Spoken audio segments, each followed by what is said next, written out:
সন্দীপ ঘোষ ষষ্ঠ দিনেও তাকে প্রায় 14 ঘন্টা ম্যারাথন জিজ্ঞাসাবাদ করেন সিবিআই আধিকারিকরা। গতকাল সকাল 9:10 থেকে 15 নাগাদ তিনি সিজিও দপ্তরে প্রবেশ করেছিলেন। তার হাতে একটা ফাইল ছিল, তদন্তে নাকি তিনি সহযোগিতা করছেন না তেমনটা জানা যাচ্ছিল, এবং তারপর কালকে তাকে 14 ঘন্টার ম্যারাথন জিজ্ঞাসাবাদ। কিছু কি তদন্তে উঠে আসলো? কতটা ডেভেলপমেন্ট হলো? তদন্তের গতি প্রকৃতি কোন দিকে? সব বিষয়টা নিয়ে আমরা কথা বলবো। বিশ্বজিৎ পাল সরাসরি রয়েছেন। বিশ্বজিৎ, পরে ফের তাকে তলব করা হয় এবং তিনি যেটা জানতে পারছি যে তিনি তার বাড়ি থেকে উদ্দেশ্যে রওনা দিয়েছেন এবং পাশাপাশি তিনি জানেন যে আজকে রয়েছে এবং সেই ক্ষেত্রে সঞ্জয় রায় তাকে আজ কিন্তু কোর্টে প্রডিউস করা হবে এবং কোর্টে তাকে নিয়ে যে পলিগ্রাফ টেস্টের কথা বলা হয়েছিল এবং সেটাই কিন্তু বিচারপতি বারবার করে জানিয়েছেন যে ভিকটিম যে মানে যে ঘটনা ঘটেছে তাকে কিন্তু নিয়ে আসতে হবে এবং সেই ক্ষেত্রে দাঁড়িয়ে সিবিআই আধিকারিকরা কিন্তু আজকে তাকে নিয়ে যাবেন কোর্টে এবং পাশাপাশি একদিকে সুপ্রিম কোর্টেও কিন্তু এই ঘটনায় আজ শুনানি রয়েছে এবং তার পাশাপাশি সন্দীপ ঘোষকে তারা দফায় দফায় জিজ্ঞাসাবাদ করছেন এবং জিজ্ঞাসাবাদ করে এই ঘটনার তারা জানার চেষ্টা করছেন। কিন্তু তার বক্তব্যে একাধিক অসঙ্গতি পাওয়া যায়। ইতিমধ্যে 24 থেকে 25 জনের পয়েন্ট রেকর্ড করা হয়েছে এবং বিভিন্ন ক্ষেত্রে বিভিন্ন ডাক্তাররা যারা আর্জি করে এক সময় অর্থাৎ সন্দীপ ঘোষের আন্ডারে ছিলেন এবং তারাও কিন্তু পয়েন্ট রেকর্ড করিয়েছে। সিবিআই দপ্তরে তারা দফায় দফায় আসছেন এবং এসে তাদের তাদের সন্দীপ ঘোষের সঙ্গে তারা যে কাজ করেছেন এবং তাদের অভিজ্ঞতার কথা কিন্তু সিবিআই কে তারা জানাচ্ছেন।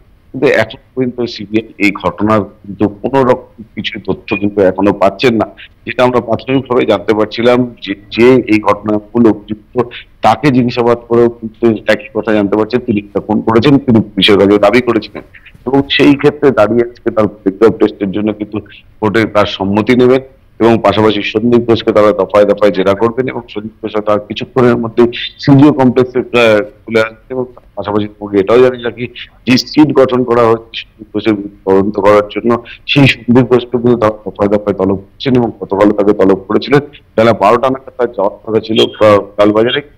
আগে সকাল 9:10 মধ্যে কিন্তু সিজিও কমপ্লেক্সে এসে উপস্থিত হন এবং তাকে দফায় দফায় জিজ্ঞাসাবাদ করার পরে কিন্তু রাত্রি 10:30টার জিজ্ঞাসাবাদ শেষ হয় এবং ফের তাকে তলব করেছি এবং আমরা জানতে পারছি অর্থাৎ সিবিআই সন্দীপ ঘোষের তার বয়ানে একাধিক সম্পত্তি এবং তিনি বেশ কিছু প্রশ্নের উত্তর দিতে চাইছেন না এবং গতকাল তার গতকাল তার যে গাড়িটি করতেন সেই গাড়িটিকে ডাকা হয় এবং চালক সেই গাড়িটি নিয়ে আসে, সেই গাড়িটাও কিন্তু তারা পরীক্ষা করে দেখেন এখানে এবং পরীক্ষা করে দেখে বেশ কিছু নমুনা তারা সংগ্রহ করেন। এছাড়াও তুমি জানো যে সন্দীপ ঘোষের বিরুদ্ধে যে সমস্ত অভিযোগ রয়েছে সেই অভিযোগের ভিত্তিতে কিন্তু তারা দফায় দফায় কিন্তু আর্জি করে যাচ্ছেন এবং তার পরিবারের সঙ্গে কথা বলছেন এবং কথা বলে জানার চেষ্টা করছেন যে সন্দীপ ঘোষের সেদিনকে ভূমিকা কি ছিল।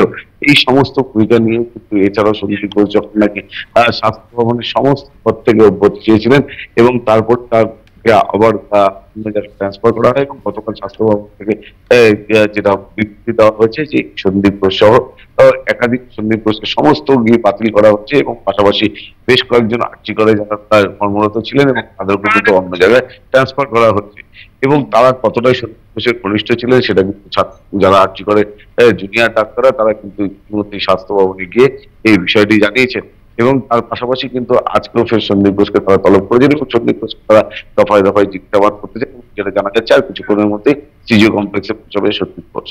বিশ্বজিৎ, একটা বিষয় একটু জানতে চাইছি, সন্দীপ ঘোষ তদন্তে সহযোগিতা করছেন না, তুমি একাধিকবার কথা প্রসঙ্গে সে কথাটা উল্লেখ করলে, সেক্ষেত্রে তার পরিবারের সদস্যদের কি জিজ্ঞাসাবাদ করতে পারেন সিবিআই আধিকারিকরা? তেমন কি কিছু জানতে পারছো?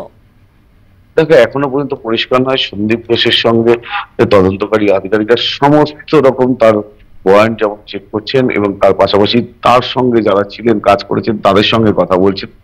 এখনো পরিবারের সঙ্গে সেভাবে কথা না বলা হলেও কিন্তু আমরা দেখেছি বিভিন্ন সময় ডাক্তারদের সঙ্গে তারা যে কথা বলেছেন এবং হসপিটালে গিয়েছেন সিনিয়র ডাক্তারদের সঙ্গে কথা বলেছেন এবং হসপিটাল চেস্ট মেডিসিনে যেখানে ঘটনা ঘটে এবং সেই চেস্ট মেডিসিনের ডাক্তারদের সঙ্গে কথা বলেছেন। এখনো পর্যন্ত পরিবারের সঙ্গে কোন রকম কথা নেই এবং সন্দীপ ঘোষ আমি দেখতে পাচ্ছি, আমরা যেটা জানতে পারছি সন্দীপ ঘোষ ইতিমধ্যেই কিন্তু আমরা বলি সন্দীপ ঘোষ কিন্তু সিবিআই দপ্তরে প্রবেশ করেছেন এবং তুমি দেখতে পাচ্ছ সেই ছবি এবং সন্দীপ ঘোষ সরাসরি কিন্তু সিজিও কমপ্লেক্সে ঢুকলেন এবং সন্দীপ ঘোষ আজকে কিছু বলেন না সে বিষয়ে অবশ্যই জানার চেষ্টা করবো। আমরা দেখাবো সন্দীপ ঘোষ গাড়ি থেকে নেমে কিন্তু সেই একটা হলুদ ফ্লাই সাথে করে নিয়ে কিন্তু সন্দীপ ঘোষকে আমরা দেখছি যে সন্দীপ ঘোষ আবারও সিজিও কমপ্লেক্সে ঢুকছেন এবং এখনো পর্যন্ত তারপর তিনি কোনো বক্তব্য দিতে চাননি এবং আমরা যে ছবি দেখেছি যে দিনের পর দিন সন্দীপ ঘোষ কিন্তু সিজিও কমপ্লেক্সে ঢুকছেন কিন্তু কোনো সাংবাদিকদের কথা প্রশ্নের কোনো সত্যি ক্লোজ দিচ্ছেন না এবং ইতিমধ্যে ভিতরে প্রবেশ করে গেলেন বা কড়া নিরাপত্তা বেষ্টনী দেখতে পাচ্ছেন যারা সিজিও কমপ্লেক্স এবং কেন্দ্রীয় অর্থাৎ সিআরপিএফ তারা রয়েছে কেন্দ্রীয় কমান্ডার পশ্চিম এবং তারা কিন্তু ভিতরে এই মুহূর্তে সন্দীপ ঘোষকে প্রবেশ করে দিয়েছে। একেবারে নজর থাক বিশ্বজিৎ, পরে আবারও নিশ্চয়ই কথা বলবো তোমার সঙ্গে। এবং যে ছবি আমরা আপনাদের সামনে তুলে ধরছি, সন্দীপ ঘোষ তিনি কিন্তু সিবিআই দপ্তরে ঢুকলেন অর্থাৎ সিজিও কমপ্লেক্সে সকাল 10:18 তিনি প্রবেশ করলেন। আজকে নিয়ে টানা সপ্তম দিন তিনি সিজিও কমপ্লেক্সে আসলেন। গতকাল তাকে 14 ঘন্টার ম্যারাথন জিজ্ঞাসাবাদ করেন তদন্তকারী সংস্থার আধিকারিকরা। তার হাতে গতকাল ফাইল দেখা গিয়েছিল, আজকেও হলুদ রঙের একটা ফাইল নিয়ে সিজিওতে ঢুকলেন সন্দীপ ঘোষ। আজও কি ম্যারাথন জিজ্ঞাসাবাদ করবেন তদন্তকারী সংস্থার আধিকারিকরা? এত প্রশ্ন করছেন, এতবার জিজ্ঞাসাবাদের মুখোমুখি হতে হচ্ছে সন্দীপ ঘোষ, তবুও কি কেন তিনি তদন্তে সহযোগিতা করছেন না বলে জানাচ্ছেন কেন্দ্রীয় তদন্তকারী সংস্থার আধিকারিকরা। এমনকি সন্দীপ ঘোষের সঙ্গে যে সমস্ত ডাক্তারদের যোগাযোগ ভালো ছিল, ঘনিষ্ঠ ছিল, তাদেরকেও জিজ্ঞাসাবাদ করতে চান তদন্তকারী সংস্থার আধিকারিকরা। তবে তার পরিবারের সদস্যদের জিজ্ঞাসাবাদ করা হবে কিনা এখনো পর্যন্ত স্পষ্ট নয়।